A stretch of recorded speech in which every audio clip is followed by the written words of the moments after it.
Welcome to Chennai city garden. So இன்றைக்கி பார்த்தீங்கன்னா நம்ம ரோஸ் பிளான்ட்ஸ் பற்றி தாங்க பார்க்க போகிறோம். ரோஜா செடிகளுக்கு உண்டான சில டிப்ஸ். முக்கியமாக இந்த மழை காலத்தில் ரோஜா செடியை பாதுகாக்கிறது எப்படி, அதுக்கு எந்த விதமான உரங்கள் கொடுக்கலாம் அப்படின்றத பார்க்கலாங்க இந்த வீடியோவில். இது வந்து பார்த்திங்கன்னா ஒரு காஷ்மீர் ரோஸ் தான், நிறைய மொட்டுக்கள் வச்சுக்கிட்டு இருக்கு. ஸோ எந்த விதமான உரங்கள் கொடுக்கலாம் அப்படின்றத முதல்ல பார்க்கலாங்க. அதுக்கடுத்து இந்த மழை காலத்தில் பாதுகாக்கிறதுக்கு உண்டான டிப்ஸ் சொல்கிறேங்க. ஸோ முதல் விஷயம் என்ன அப்படின்னு பார்த்தீங்கன்னா, இந்த உரங்கள் வந்து ஸ்லோ ரிலீஸ் ஃபர்டிலைசராக இருக்கணும் அப்படின்னு நான் சொல்ல விரும்புகிறேன். அதாவது நீங்கள் உரங்கள் கொடுத்தீங்கன்னா அது மெதுவாக தான் செடிகள்னால எடுத்துக்கக்கூடிய அளவுக்கு உரங்கள் இருக்கணும் அப்படின்ற உரத்தை தான் நான் இன்றைக்கி உங்களுக்கு ப்ரிஸ்கிரைப் பண்ணுறேன். ஸோ என்னென்ன இருக்குது அப்படின்னு பார்த்தீங்கன்னா, இது வந்து நீம் கேக், பக்கத்தில் பார்த்தீங்கன்னா கொக்கோ பீட், அதுக்கடுத்து போன் மீல், அப்புறம் வெர்மிகம்போஸ்ட். இந்த 4 தான் இதில் இருக்குங்க. நான் திரும்பவும் சொல்கிறேன், வெர்மிகம்போஸ்ட், நீம் கேக், கொக்கோ பீட், அதுக்கடுத்து பார்த்திங்கன்னா போன் மீல், எலும்பு துகள்கள். ஸோ இதில் முக்கியமானது இந்த போன் மீல் தாங்க. இந்த போன் மீல் கண்டிப்பாக நீங்கள் மாதத்துக்கு ஒரு தடவையாவது ரோஸ் செடிகளுக்கு கொடுத்துட்டு வாங்க. ஸோ இதை நம்ம வந்து மிக்ஸ் பண்ணிக்கலாம், முதல்ல கலந்துக்கலாம் நல்லா. இதில் இருக்கிறது பார்த்திங்கன்னா போன் மீலாக இருக்கட்டும், இல்லைன்னா நீம் கேக் பவுடராக இருக்கட்டும், அதாவது வேப்பம் புண்ணாக்காக இருக்கட்டும், ரெண்டுமே பார்த்திங்கன்னா மெதுவாக தான் செடிகள்னால எடுத்துக்கப்படும். ஸோ இது வந்து ரெண்டுமே வந்து ஒரு ஸ்லோ ரிலீஸ் ஃபர்டிலைசர் தான். கொக்கோ பீட் எதுக்குன்னா ஒரு மீடியமாக தான் நான் சேர்க்குறேன், அதாவது இதை கலக்கிறதுக்கு ஒரு மீடியம். இது இல்லைன்னா நீங்கள் மணல் சேர்த்துக்கலாம். ஸோ அதை கலந்து நீங்கள் வந்து பார்த்திங்கன்னா ரோஸ் செடிக்கு வேர் பகுதியில் நீங்கள் கொடுக்கலாங்க. வெர்மி கம்போஸ்ட் உங்கள் எல்லாருக்குமே தெரிஞ்சது போல் ஒரு சத்தான உரம், நிறைய மைக்ரோ நியூட்ரியன்ஸ் இருக்கக்கூடியது. ஸோ இந்த மாதிரி ஒரு கலவையான உரத்தை மாதத்துக்கு ஒரு வாட்டி நீங்கள் கொடுத்தீங்கனாலே போதுங்க. கண்டிப்பாக உங்கள் ரோஸ் செடி மட்டும் இல்லைங்க, நிறைய பூச்செடிகள் வந்து பார்த்திங்கன்னா நிறைய முட்டுக்கள் வைக்கும், நிறைய பூக்கள் பூக்கும், எக்கச்சக்கமாக உங்களுக்கு பூக்கள் பூக்கிறதுக்கு வாய்ப்புகள் இருக்குங்க. ஸோ இப்போ இந்த உரங்களை கொடுக்கலாம். நான் என்ன பண்ணுறேன் அப்படின்னு பார்த்தீங்கன்னா, மண்ணில் மேல் பகுதியில் சில பாசம் பிடிச்சிருந்துச்சுங்க, க்ரீன் ஆல்கே இருந்தது. அந்த பாசத்தெல்லாம் பார்த்திங்கன்னா எடுத்துட்டேன் நான். ஸோ பொதுவாகவே அந்த பாசமானது இருக்காத அளவுக்கு பார்த்துக்கோங்க. அடிக்கடி செக் பண்ணுங்கள், அதாவது அந்த க்ரீன் ஆல்கேவானது இருக்கா அப்படின்னு சொல்லிவிட்டு. அது இருந்துச்சுன்னா அப்படியே எடுத்துருங்க. ஏன்னா அந்த க்ரீன் ஆல்கேவானது மேலே காற்றுக்கும் உள்ள மண்ணுக்கும் உண்டான அந்த காற்று போக்குவரத்தை வந்து நிறுத்திடுங்க. ஒரு ஆக்சிஜன் இன்டேக் உள்ளேயும் வெளியும் போய் வராமல் இருந்துடும். மேலே வந்து பார்த்திங்கன்னா ஒரு லேயர் மாதிரி ஃபுல்லாக ஃபார்ம் ஆயிரும். ஸோ அதனால் அந்த மேலே இருக்கக்கூடிய அந்த க்ரீன் ஆல்கேவை எடுத்துருங்க. ஸோ அதுதான் ஃபஸ்ட்டு ஸ்டெப்பு, முக்கியமாக இந்த மழை காலத்தில். ஏன்னா வெயில் கொஞ்சம் இருந்து தண்ணி இருந்துச்சுன்னா கண்டிப்பாக அங்கே அந்த க்ரீன் ஆல்கேவானது உருவாகுங்க. ஸோ அதை எடுத்துகிட்டே இருந்துச்சுன்னா. அடுத்த விஷயம், இப்போ பார்த்திங்கன்னா நம்ம உரம் கொடுத்தாச்சு. போன் மீல் மட்டும் நீங்கள் கொடுக்குறதா இருந்தால் ஒரு ஸ்பூன் மட்டும் மந்த்லி ஒன்ஸ் கொடுக்கலாங்க. உள்ளே தோண்டி மேல் மண்ணை வந்து கொஞ்சம் தோண்டிட்டு உள்ளே இந்த ஒரு ஸ்பூன் அளவு போன் மீலை உள்ளே கொடுத்துட்டு நீங்கள் கவர் பண்ணிடலாம் சாயிலை வச்சு. அப்படி இல்லைன்னா இந்த மாதிரி உரங்களோட கலந்து கொடுக்கலாங்க.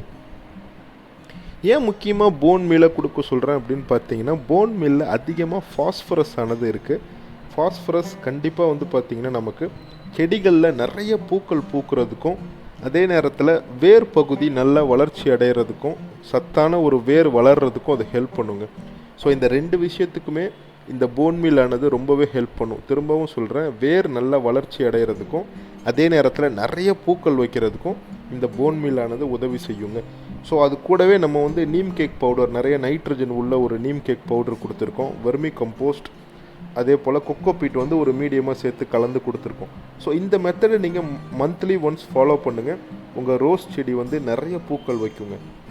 அதுக்கடுத்து பார்த்திங்கன்னா இந்த மாதிரி கட் பண்ணி விடுங்க. ப்ரூன் பண்ணுறது முக்கியமான விஷயம். நிறைய காஞ்ச இலைகளோ கிளைகள் இருந்துச்சுன்னா நீங்கள் கட் பண்ணி விடலாம். புதிய துளிர்கள் வர்றதுக்கு அது உதவியாக இருக்கும். இது வந்து பார்த்திங்கன்னா ஒரு பட்டன் ரோஸ் செடி தான்.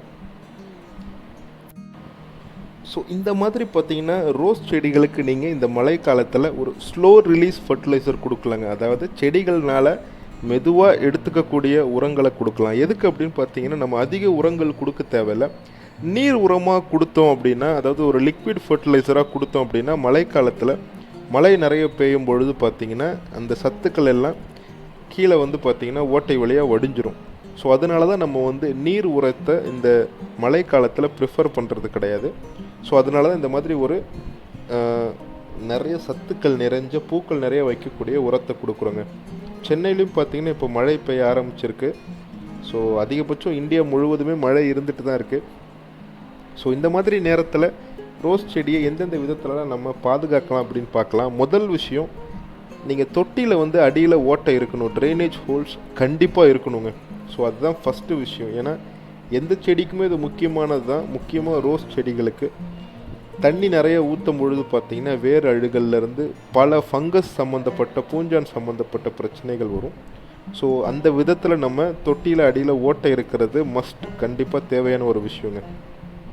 ஸோ அதை ஞாபகம் வச்சுக்கோங்க. எந்த தொட்டி புதுசாக நீங்கள் வாங்கினாலும் நீங்கள் அடியில் ஓட்டையோடு வைங்க. அடுத்த விஷயம், ரெண்டாவது விஷயம் என்ன அப்படின்னு பார்த்தீங்கன்னா தண்ணி ஊற்றுறதுங்க. ஸோ மழை ஒரு நாள் பேஞ்சிருச்சு அப்படின்னா நீங்கள் அடுத்த நாள் தண்ணி ஊற்றணுன்ற அவசியம் அதிகபட்சம் இருக்காது. இருந்தாலும் அடுத்த நாள் வெயில் அடிக்குது அப்படின்னா நீங்கள் மேல் பகுதியை தொட்டு பாருங்கள். உங்கள் விரலை வச்சு நீங்கள் உள்ளே வந்து பார்த்தீங்கன்னா தோண்டி பார்க்கலாம். ஈரமாக இருந்துச்சு அப்படின்னா தண்ணி ஊற்றுறதை நீங்கள் தவிர்த்துடலாம். இல்லை கொஞ்சம் காஞ்சு போயிருந்துச்சு, வெயில் அதிகமாக அடித்து காஞ்சு போயிருந்துச்சுன்னா கொஞ்சமாக நீங்கள் தண்ணி ஊற்றிக்கலாங்க. ஸோ தண்ணி ஊற்றுறது வந்து நான் ஏற்கனவே பல வீடியோஸில் ரோஜா செடிகளுக்கு உண்டான வீடியோஸில் சொல்லியிருக்கேன். எப்போவுமே அது அளவாக தான் இருக்கணும். அதிகமாச்சுனாலே உங்களுக்கு 2 தொல்லைகள் கண்டிப்பாக வரும். பூஞ்சான் தொல்லை, ஃபங்கஸ் கண்டிப்பாக வரும். அதே நேரத்தில் வேர் அழுகல் ஏற்படும். ஸோ இந்த 2 விஷயம் நடந்தாலே உங்கள் ரோஜா செடிகள் பார்த்திங்கன்னா அதிகபட்சம் வந்து இறந்துருங்க. ஸோ அந்த விதத்தில் நம்ம தண்ணி ஊற்றுறத சரியாக வச்சுக்கணும். முக்கியமாக இந்த மழை காலத்தில் நீங்கள் மேல் பகுதி காய்ஞ்சிருந்தால் மட்டுமே தண்ணி ஊற்றுங்க. அதே போல் அடியில் வந்து ட்ரைனேஜ் ஹோல்ஸ் கண்டிப்பாக இருக்கணும். ஸோ அடுத்த விஷயம் என்ன பண்ணணும் அப்படின்னு பார்த்தீங்கன்னா மண் கலவையை சரியாக வச்சுருக்கணுங்க. நான் ஏற்கனவே நிறைய வீடியோஸ் கொடுத்துருக்கேன் மண் கலவை ரோஜா செடிகளுக்கு எப்படி ரெடி பண்ணுறது, தயார் செய்கிறதுன்னு. ஸோ அந்த விதத்தில் ஒரே ஒரு விஷயம் மட்டும் நான் சொல்லிக்கிறேன். இந்த மண் கலவையில் முக்கியமாக செம்மண் சேர்த்துக்கோங்க, மணல் இருந்தாலும் கொஞ்சம் சேர்த்துக்கோங்க. ஏன் அப்படின்னு பார்த்தீங்கன்னா ட்ரைனேஜ், அதாவது நீர் வடிகிறதுக்கு இந்த 2 மண்ணுமே உதவுதுங்க. அதிகபட்சம் தண்ணி நிறையா இருந்தால் ஈஸியாக வெளியே வந்துடும். ஸோ அந்த விதத்தில் நீங்கள் இந்த 2ம் இருக்கிற மாதிரி பார்த்துக்கோங்க. மேல் பகுதியில் கொஞ்சம் செம்மண் இருக்கிற மாதிரி பார்த்துக்கோங்க. ஏன் அப்படின்னு பார்த்தீங்கன்னா நான் செம்மண் மேல் பகுதியில் இருக்கும் பொழுது எனக்கு அதிகபட்சமாக களை செடிகள் வரலைங்க. நிறைய தொட்டியில் வந்து பார்த்திங்கன்னா நான் மேல் பகுதியில் செம்மண் கலந்து வச்சுருந்தேன். ஸோ அப்படிப்பட்ட தொட்டிகளில் எனக்கு களை செடிகள் அதிகம் வரலை. களை செடிகள் அப்படியே வந்தாலும் அதை ஈஸியாக எளிதாக எடுக்க முடிஞ்சுது. ஸோ இந்த மண் கலவையையும் நீங்கள் சரியாக வச்சுக்கணும். ஸோ 4வது விஷயம் என்ன அப்படின்னு பார்த்தீங்கன்னா எந்த இடத்துல வைக்கிறது.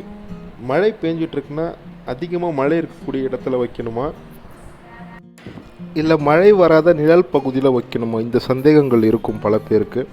தொட்டியில் அடியில் ஓட்டை இருந்தால் நீங்கள் ஓரளவுக்கு மழை பெய்கிற இடத்துல வைக்கலாம். ஆனால் மண்ணில் களிமண் கலந்துருந்துச்சு அப்படின்னா நீங்கள் வந்து பார்த்தீங்கன்னா கொஞ்சம் ஓரமாக வைக்கிறது நல்லது. நிறைய மழை விழுகாத இடத்துல வைங்க. இல்லைன்னா மரச்செடிகள் இல்லை மரங்கள் வச்சுருந்தீங்கன்னா மாடி தோட்டத்தில் அதுக்கு பின்னாடி நீங்கள் இந்த செடிகளை வைக்கலாங்க. ரோஸ் செடியாக இருக்கட்டும், சின்ன சின்ன பூச்செடிகளை நீங்கள் வைக்கலாம். ஓரளவுக்கு நிறைய மழை அதிகமாக பெய்கிற இதிலேருந்து நீங்கள் தவிர்க்க முடியும். ஸோ இந்த 4 விஷயத்தை நீங்கள் ஒழுங்காக பண்ணிகிட்டு இருந்தாலே உங்களுக்கு ஓரளவுக்கு இந்த மழை காலத்தில் நம்ம ரோஜா செடியை பாதுகாத்துற முடியும். அதே நேரத்தில் உரங்களும் நீங்கள் கொடுத்துடலாம். ஸோ நீங்களும் இந்த 4-5 விஷயங்களை ட்ரை பண்ணுங்கள். கண்டிப்பாக இந்த மழை காலத்தில் உங்கள் ரோஜா செடியை பாதுகாக்க முடியும். மழை இல்லாத நாட்களில் நீங்கள் உரங்கள் கொடுக்க முயற்சி செய்யுங்க. ஓரளவுக்கு பார்த்திங்கன்னா அந்த நீர் பிரச்சனை, அதாவது அதிக நீர்லேருந்து தப்பிக்கலாம். ஸோ இதுதாங்க நான் சொல்ல நினச்சது.